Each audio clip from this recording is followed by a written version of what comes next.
Hello, everyone, and welcome to our webinar, part 1 of 3, brought to you by Outreach Teen and Family Services. We wanted to provide this opportunity for all of you to have a place to share and to discuss and to learn about some of the mutual concerns that everyone shares at this point about the unknowns for returning back to the classroom. And we hope that what you find in this evening's webinar will be meaningful to you. And we would also love very much if you would take the opportunity to provide us questions and feedback so that we can tailor make webinar part 2 and 3 segments to make them even more meaningful to you. I would like to tell you firstly about the staff who will be skillfully co-facilitating this evening's session. We have Elizabeth Rychek and Jacqueline Wasco, both master's level clinicians at Outreach Teen and Family Services, and both with lots of experiences in working in the school system. We hope that you will find what they have learned through their experience to be meaningful to you as well.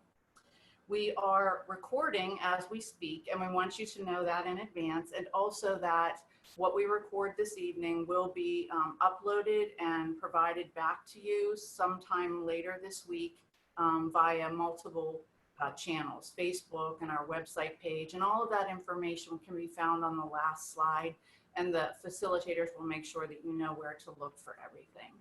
Lastly, what I would like to ask of you is for your patience as we start this journey together. We are counselors and therapists and not IT folks. And so we're probably not even as skilled as you are in the classroom with using your technology. So if there's a glitch, please do be patient with us. In the meantime, I'm happy to turn it over to the very skillful hands of Elizabeth and Jacqueline. Right, thanks, Tracy. My name is Elizabeth, and I'm a counselor at Outreach Teen and Family Services, and we are located in Uptown Mount Lebanon. We're right next to Betsy's Ice Cream, if you're familiar with Mount Lebanon. We are a nonprofit counseling agency, and we provide affordable counseling services for young people and their families. And we service people from all over. You don't have to live in Mount Lebanon. That's just where we're located. But if you can get to us, we will provide you services. So we're really happy to be here today to talk to you and to, assist you in this struggle with trying to return to the classroom. So I'm going to turn it over to Jacqueline. Sorry, Jacqueline. You're fine. Hi, everybody. Right now, what we have here in front of you is the agenda for today. We're not going to be going over everything that we have on here. This is just more for a general reference for later on if this is something that you are coming back to. All right. So we know that there are a lot of general triggers that teachers experience on a daily basis. As a past teacher, there are a number of things that I know that can cause daily stress. And these are just some of them up there. Is it making sure that we can meet the educational needs of our students, that there is a lot of high expectations that our school and then teachers as well are expected for student performance, particularly on things such as the Keystones and the PSSAs. We also need to make sure we're keeping our curriculum up to date. And probably one of the most difficult ones that a lot of people face is a work-life balance.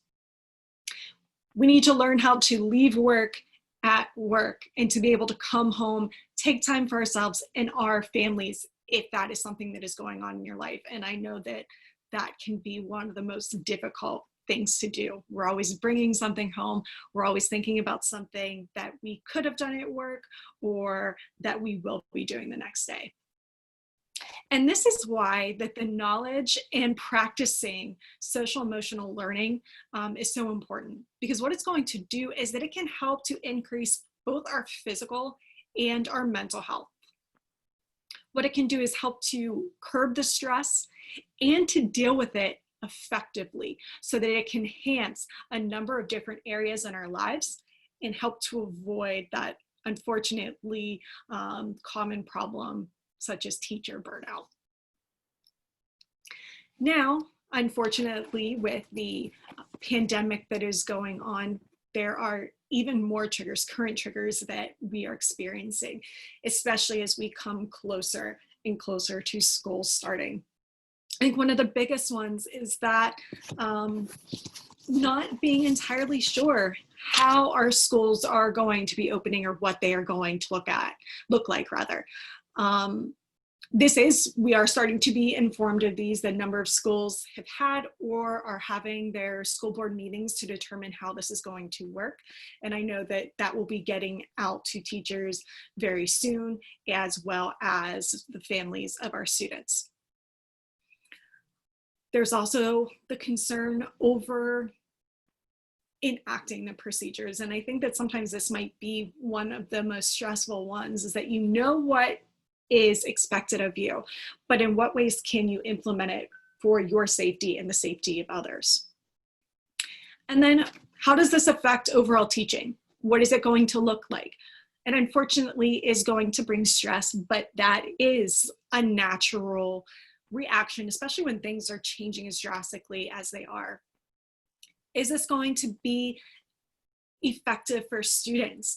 The type of learning that they're going to be experiencing, because it's inevitably about to change, those with disabilities, and how that interaction affects them personally and in the educational environment. And these are just some of the current CDC recommendations. These are also some things that you can take a look on your own. These are things that we're hearing about all the time. But a lot of things are going to be coming down to what is expected from the schools. As I said earlier, a lot of schools are now coming up with their plans. And so as a result, those are going to be plans that you are going to be hearing about very soon, if you have not heard about them already. Okay, so now we're going to talk about stress, change, fear, and anxiety, and especially how it affects you. I'm sure you can all relate to that picture there, and being a teacher and all the competing demands for you. So we'll go to the next slide. So, what do you see as your biggest concern about returning to the classroom this fall? When I asked a group of teachers this question, the responses that I got really began with, I'm scared, ... or I'm afraid of, I'm really worried about. Those are most of the answers that I got. And because of this feedback, we're going to be addressing the stress and fear and anxiety tonight. So I'd like to ask you if you'd be willing to share your answers to this question, that what you see as your biggest concern about returning to the classroom. And you can use the Q&A feature down at the bottom of your screen. I think that's where it is at the bottom. And what we want to do with that information is we will tailor the next 2 webinars based on what your biggest concerns are, to help make sure that we're addressing and supporting what you need. So, feel free to do that, throughout our presentation. Okay. So I'm going to turn it over to Jacqueline for the next slide. All right. Give me just 1 second. Unfortunately, it looks like I'm having some difficulty with sharing. So I think that I should be able to bring that up right here. Oh boy. Yeah. Okay, there we go. Sorry about that. Okay. So a big thing that we're all experiencing right now is this concept of change. And this is what happens in response to the things that you guys were thinking about in the previous slide, and potentially put through the Q&A box so that we could take a look at what those are and hopefully incorporate those into our next 2 webinars. One of the really important things that we want to take a look at so that we understand what's going on in the brain is what is known as the hand-brain model. And this is one example of that. So what you do for this is that you put your thumb right along the inner palm of your hand, and then put the rest of your fingers over top. So our fingers that are over top of our thumb are known as the prefrontal cortex. And what this is that it is what controls insight, impulses, and overall just our rational thinking. Compassion, reflection, empathy, all of these what we consider to be our positive traits, the things that help us to get along in the world, that's what the prefrontal cortex is. Now, underneath that, our thumb is the amygdala. And that is what is controls our fear response. These are the things that we do instinctively. They sometimes call it irrational thinking. And this is what is going to control all of those emotions, particularly things that your body feels that is going to help it to survive. So what happens, and this is one that I teach my students all the time, is that when we feel safe, when we feel comfortable, our prefrontal cortex, our thinking brain, is in control. We can make decisions in a rational manner. However, when something that does change and it throws us for a loop and we don't know how to handle it at that moment in time, or we don't have the coping skills to do so, what happens is that essentially our lid flips. And so what happens is that means that that prefrontal cortex has stopped or has essentially been put on hold, and our amygdala takes over. So then what happens is that we know that fear manifests both emotionally and physically. So for things like emotion, we are going to have that anger, anxiety, confusion on top of the fear of change and being scared. Physically, and these are something that we've all experienced and may very well have been experiencing them a lot recently, are increased heart rate, perspiration. There may be even a quickening in our breath, muscle pain, and weakness. Okay. And so I think that's a great model. I love using that to talk about, how when we have big emotions, and it's not just stress or anxiety, it can be anger or, overwhelming sadness, that same thing happens. But today, obviously, we're talking about stress and anxiety. And so there's a formal definition of stress right there, and you guys can read that for yourself, and you know what stress is. But whenever we experience what we consider a danger in the world, some big thing happens, our brain triggers the fight or flight syndrome or fight or flight response. And I'm sure you're all aware of that. You can, when we're faced with a danger, we can either fight it or we can flee or run from it, or sometimes we freeze and we get stuck or paralyzed and we can't handle it. But our brain engages our body to deal with that, what our brain considers a danger. And so it starts to, pump out hormones and stress hormones like adrenaline and cortisol and oxytocin. Yeah, oxytocin.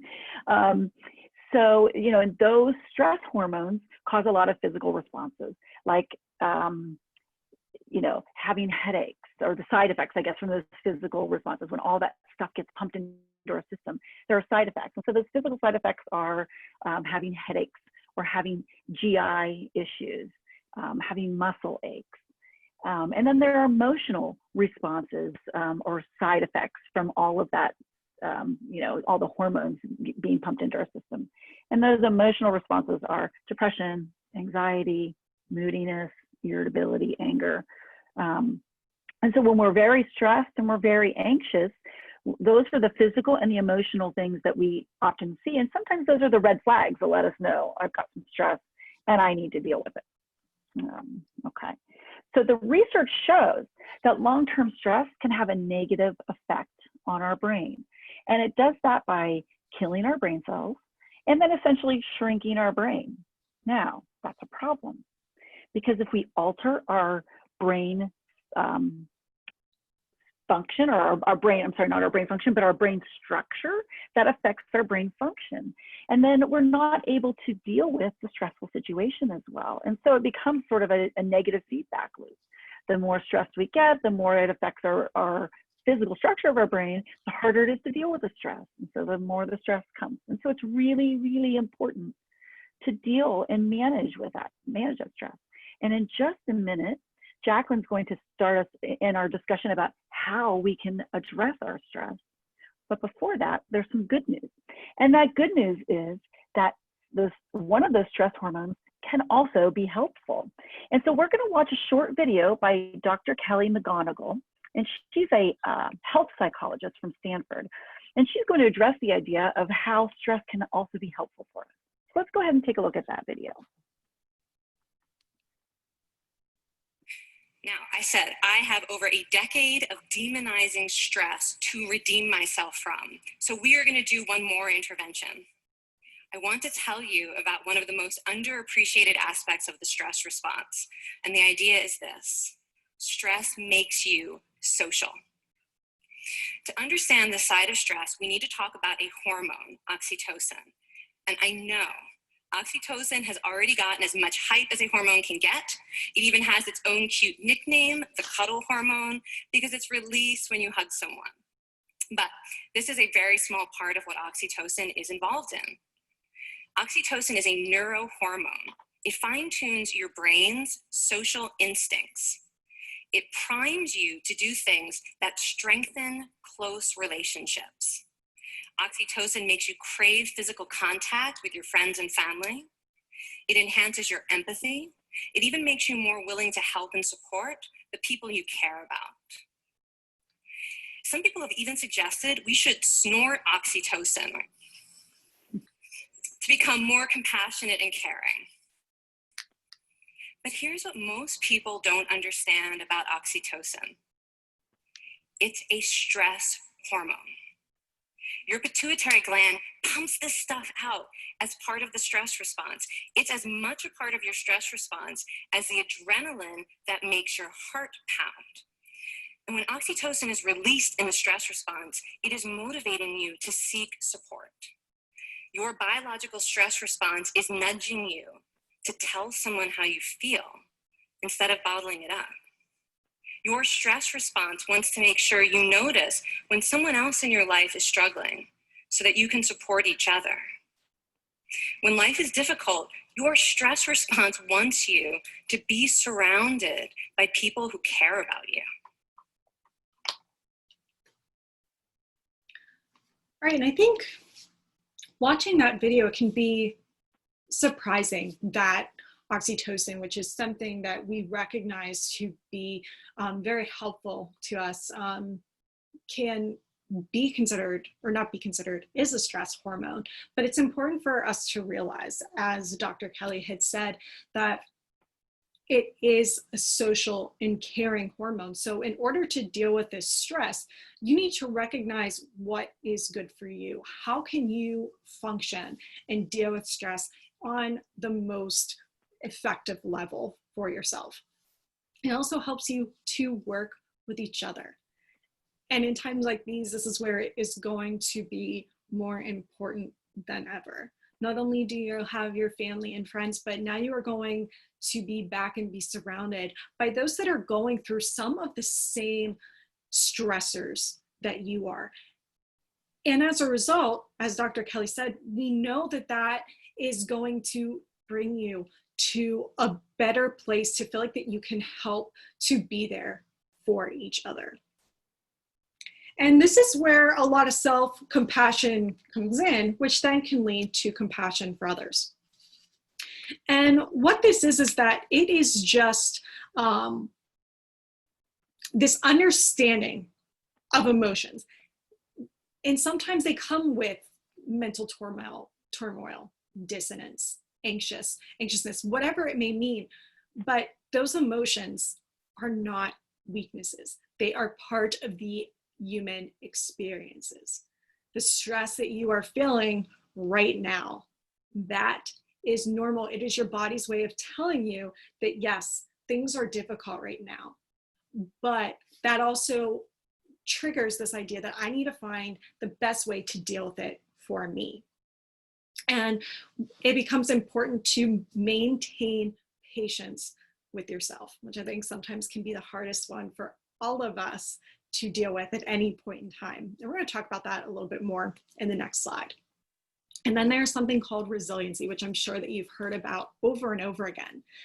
And this is how you cope with stress or a crisis effectively and in a healthy manner in order to resolve and get back to pre-crisis status quickly and in a healthy manner.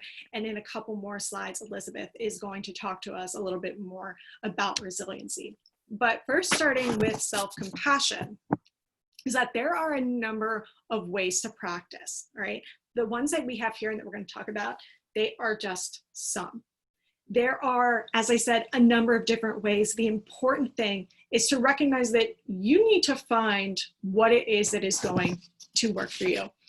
And I think two of the biggest things that we want you to remember is that you're not perfect. It sounds very difficult to say, and even more difficult, I think, to take it in and to recognize about yourself, but it doesn't make you weak. It helps you to learn how to cope what's best for you. And once you can recognize that self-compassion, give self-compassion to yourself, that makes you then more prepared to give the same kind of compassion that you would to a friend. And then that way you're able to help each other back and forth. But if you're not taking care of yourself, it can be incredibly difficult to take care of someone else that you care about. Another big one is that everybody goes through stress. It's important to recognize that, and easy to say, but sometimes it's hard to recognize that because you're feeling stressed. If somebody else doesn't appear stressed, that they must not be going through it. But it is a fact of life. If you feel it, somebody else is likely feeling it too. And I think that the reason that you're here with us today is because you are feeling that stress that comes with not only the pandemic, but returning to work and how exactly that's going to look, especially when you are in a profession where you are working with others and that it is your job to ensure that their needs are met on an educational level. And sometimes that also means on a personal level as well. So remember that you are not alone and that you're finding ways to find the compassion within yourself so then you can share it with others. And this is just a little graphic that we have here about being kind to yourself. And these are probably three of the biggest takeaways. All right, the one like that we had talked about is this idea of self-kindness. Be kind to yourself as you would others. That's going to make you more effective in being a caring person towards others. We've already said that that stress is a common thing that everybody goes through. Nobody is exempt from it.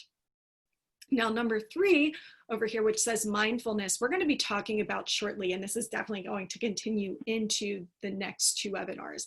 Likely it is something that you have heard before, but it is something that we really want to continue to touch on to make it something that you are able to use more effectively and practice on a more regular basis. It's called being present in the moment. But like I said, we're going to talk about that in a little bit. But we are going to turn it back over to Elizabeth so she can talk about resiliency.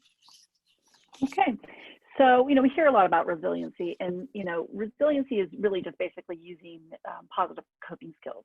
Resiliency does not remove difficulties from your life. We're going to have difficulties. It's just life, right? We all know that. But resiliency boosts your ability to handle those challenges when they do come your way. And right now, we know that they're really here. So what research has found is that resiliency is positively related to happiness, health, and better mental health. So the more resilient you are, the happier, the healthier, both physically and mentally you will be. So it's really important to build resiliency. And resiliency is like a muscle. The more that you use it, or the more that you use positive coping skills, the better you get at it. And everybody's pathway to resiliency is different. And so it's really important to find what works for you. And so on the next slide, we just have some examples. I'm going to go back and forth between these 2 slides for just a second. But on the next slide, we have some examples of resiliency, things we can do that will help build our resiliency. For instance, slow down, have fun, meditate. Those are just a few.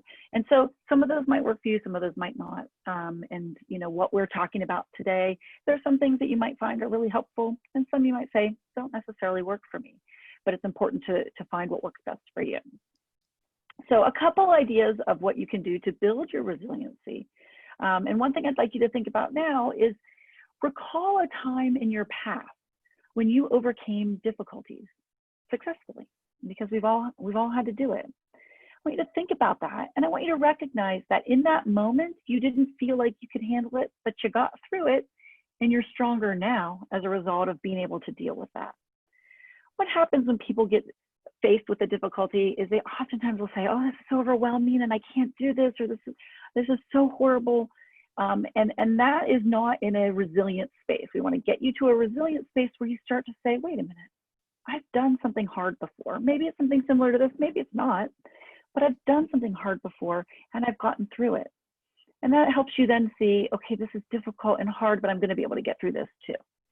Another thing you might be able to do is see obstacles as opportunities, sort of finding your own silver lining. For instance, for me, putting together this webinar, I'm not real tech savvy. And so at first I was anxious and nervous about it. And then what I started thinking was like, you know, I've always wanted to get better at doing these techie things, because I know that that's the audience that I'm talking to, you know, knows the tech things. I work with high school and college age kids. And so I think I need to be better at these tech things. So my silver lining here is, you know, I'm improving my skills here. And when I started thinking that way, my anxiety decreased. So those are just a couple different examples of how we might be able to use some positive coping skills to build your resiliency. So I don't know if there's anything else you wanted to say about that slide, Jacqueline. Just as Elizabeth had said, that these are of only a very small number. I think something that we had said earlier was that it's finding a way that what works best for you. Not everything is going to work well for one person and that be the end all be all. The best thing to do is to find the ways that are going to be most beneficial to you. And sometimes what that means is trying a number of different ways out. And that can obviously be difficult whenever you try one. You're like, oh, I don't know how I feel about that. I don't think that worked very well. But maybe that also might mean coming back to it at a different time, giving it a second shot and seeing, does it work any better? Does maybe it feel a little less awkward? Do you feel that you can work with your body anymore? And that's where, especially with the two methods that we're going to talk with you about here in this webinar, they may feel a little uncomfortable in the beginning. And for when I first started them, they definitely did. But what it is that it's finding ways for you to recognize how your body feels and taking the time to allow it to work. If it doesn't, that's okay. It also means, but being willing to work on in finding another way. And then in the next two webinars, we'll also be looking at some more. So we're giving you a number of different tools that will hopefully you'll be able to put in your arsenal for later use. Two of them that we're going to be talking about are called grounding techniques, and they're pretty much what they sound like. It is actions that are helping to put you in touch with your body in the present moment. And what that means is that rather than worrying about what am I going to do tomorrow after I get off this webinar, what do I have to do? I'm worried about when school is going to start. What instead it is asking you to do is to focus on how you feel at this very moment.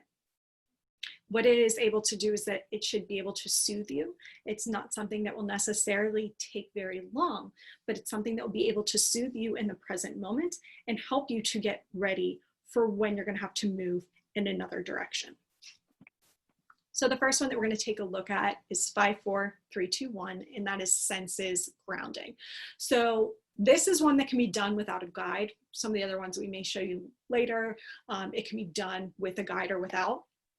And this can be really useful during times of acute stress when suddenly it just feels like it's a little bit too much going on in your brain, and you need to take a step back from it, even if it's only briefly, to help to pull yourself back into your body, allow your mind to calm down before moving forward.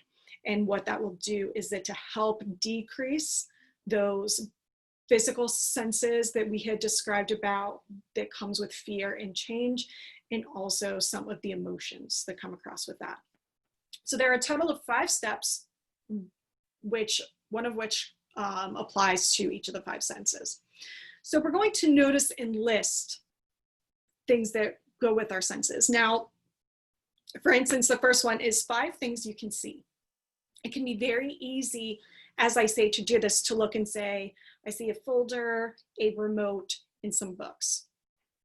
And while technically that is bringing awareness to your present surroundings, it's not giving you the amount of time that you need to really calm yourself down, to bring your presence to this moment. So what you want to do is that you want to take the time to briefly describe these things to yourself.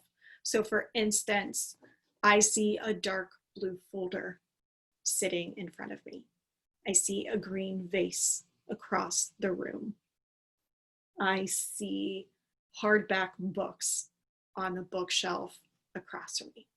Take the time to really focus on what those look like. So what I would like you to do is that for a couple seconds, take a look around you, think about what you see and how you would describe them.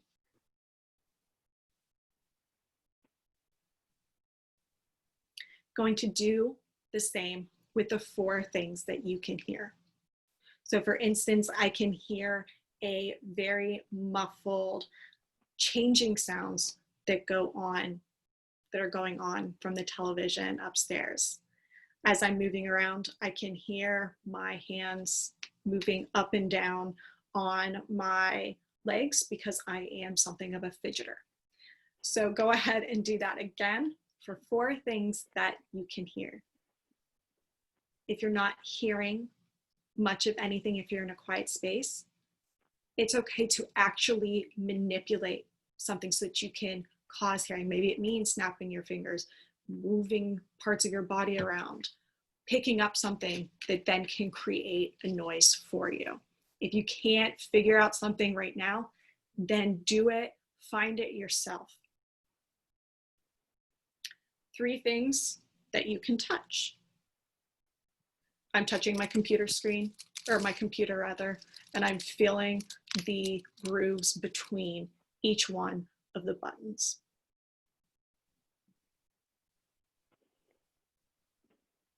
Now these last 2 can be a little bit more difficult. These are the ones where you're really probably going to have to bring them in to what is going on around you. These aren't usually things that are just going to be there and you can look across the room and see them. So 2 things that you can smell. Maybe you're thinking, I can't smell anything. Maybe that means Elizabeth's one that she had told me about was using lotion, smelling your hair, body wash that you may have used. Also, lighting a candle, putting in something that create the different things for the outlets that help to create a smell. Now, the last one is 1 thing that you can taste. What I have here is I have some ginger ale, something that I can hear as I open it up. And when I take a sip of it, what I taste is something sweet, but also sour and citrusy.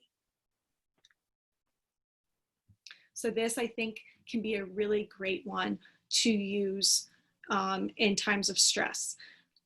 But remember to do your best to describe them to yourselves rather than just naming them off very quickly. Now, Elizabeth is going to give us another one. Okay, so this is another coping technique that you can use to manage your stress and anxiety, and it's deep breathing. And we all know about deep breathing. We've heard about it. unfortunately, we often don't put it into practice. And I'm, guilty of that as well. I talk about it in almost every single counseling session that I'm in. I talk about deep breathing, not every session, but with every client. And I oftentimes forget to use it as well. So it's always helpful to kind of go back over it again. So during times of stress, we often switch to a shallow sort of chest breathing. And what that actually does is exacerbate the stress reaction, and it actually sends messages to the brain. If you're not getting enough oxygen, your brain says, oh no, I need more oxygen. So what does it do? It speeds up your heart. You got to beat your heart. Your heart has to beat faster to get more oxygen to the body, which then continues the stress reaction. So what we want to do is slow down that stress reaction. And by slowing down your breathing, you slow down your heart rate, you slow down the release of those stress hormones, especially adrenaline and cortisol. And so practicing this deep breathing can help calm your stress reaction. And so we're going to do that right now. So I'd like you to follow along with me. What I'd like you to do is, first of all, the proper way to breathe is to breathe in through your nose and out through your mouth. Okay. Now, some people say, oh, it makes me uncomfortable. I feel like I'm not getting enough oxygen if I breathe through my nose. Or if you're a mouth breather, that's fine with me. I don't care. Go ahead and breathe through your mouth. But if you can breathe through your nose and then out through your mouth, that's the proper way to do that.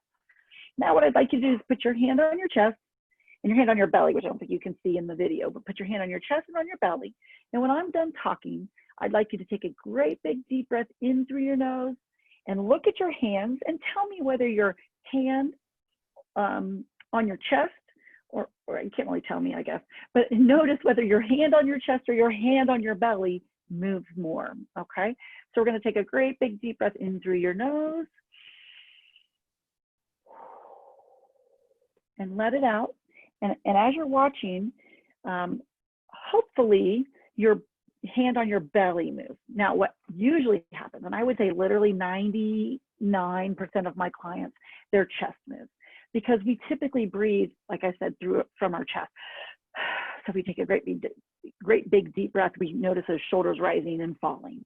And really what we want to do is push the belly out. The proper way to breathe is when you breathe in, your belly goes out. And when you release that breath, your belly will go in. So this time, when I'm done talking, I'd like you to take a deep breath in through your nose while trying to push your belly out. Let that breath out of your mouth and suck that belly button in towards your spine. So go ahead and try that.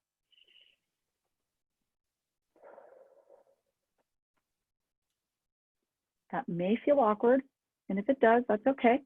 We want you to practice that. The more that you practice, the easier it gets, and the better you'll get at that. And then you can use that when you're just starting to feel that you're anxious. Taking some deep breaths can turn around that stress reaction. What happens is oftentimes people don't remember to use that, because remember, flip your lid. All these good coping techniques are here. You need to utilize your prefrontal cortex to remember to cope. So when we're anxious, we oftentimes cannot think of those things. But if we can do that on a regular basis, then we can start, when we first start noticing that we're anxious, that can help slow us down. I'm going to do one more piece of that. And this time, I'd like you to take a great big deep breath in through your nose. And I want you to count the number of seconds of that in breath. Okay? So go ahead and do that right now.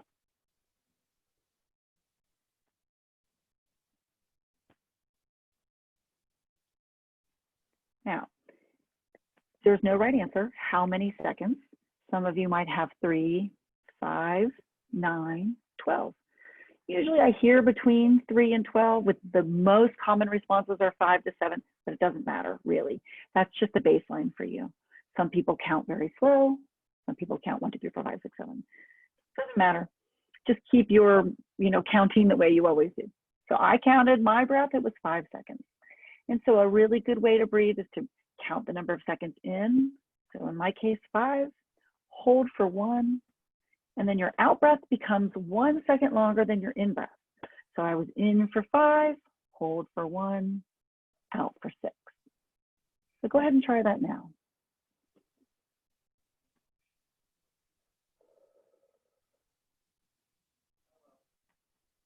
Now, if you can coordinate breathing in through your nose out through your mouth with the counting and the belly moving up and down in the proper way, then you've got proper deep breathing. What I think is great, and I always tell everybody, is please practice that. The more you practice, the better you get at that. I always encourage my clients to practice 3 to 5 times a week. And I say, in a practice session, just do no more than 5 breaths. Sometimes you can get a little dizzy, start breathing real deep. We don't want you to get dizzy.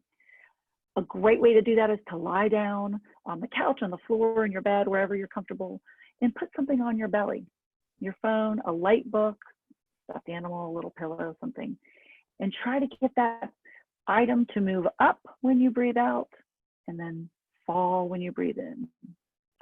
Sorry, that was backwards. Want it to go up when you breathe in and fall when you breathe out. Okay, so give that a try. And I know most of you have probably learned that before, but let's try to be conscious and aware of that and giving that a chance this week and seeing whether that's helpful at all. And that will be our starting base for our next webinar, because we're going to move into meditation. And deep breathing is always the beginning of meditation. So it's a good introduction to our next webinar. We wanted to also mention 2 phone applications that assist with deep breathing and also with meditation, which we'll address, like I said, next time. And those 2 phone applications you've probably heard of before, Headspace and Calm. Both of them have free, I don't know, it's not really trials, but free memberships for teachers, K through 12. I know Jacqueline had told me that for Headspace, you have to go to their website. You can't just download the app on your phone to get the free membership if you're a teacher. You have to go to headspace.com and then, I don't know where, unfortunately, I'm sorry, find there how to get that free membership. And Calm has something similar. And so both of those phone apps are great.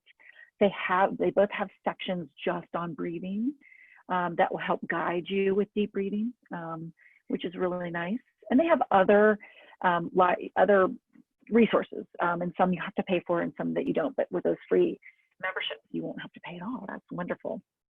And so we encourage you to look at those as well.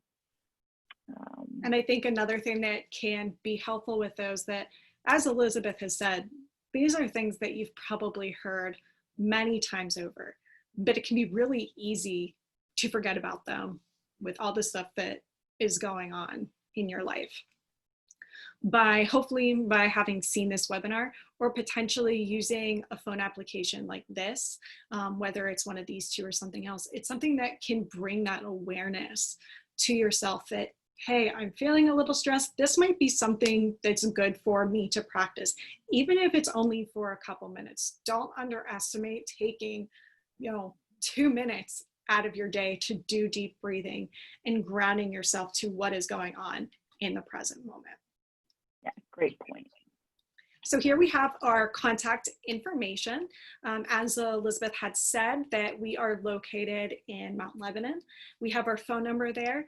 And if there are any questions or things that you want us to attempt to go over in the next 2 webinars, we encourage you to email us at the email on the left-hand side of your screen, the info@outreachteen.org. Thank you, ladies.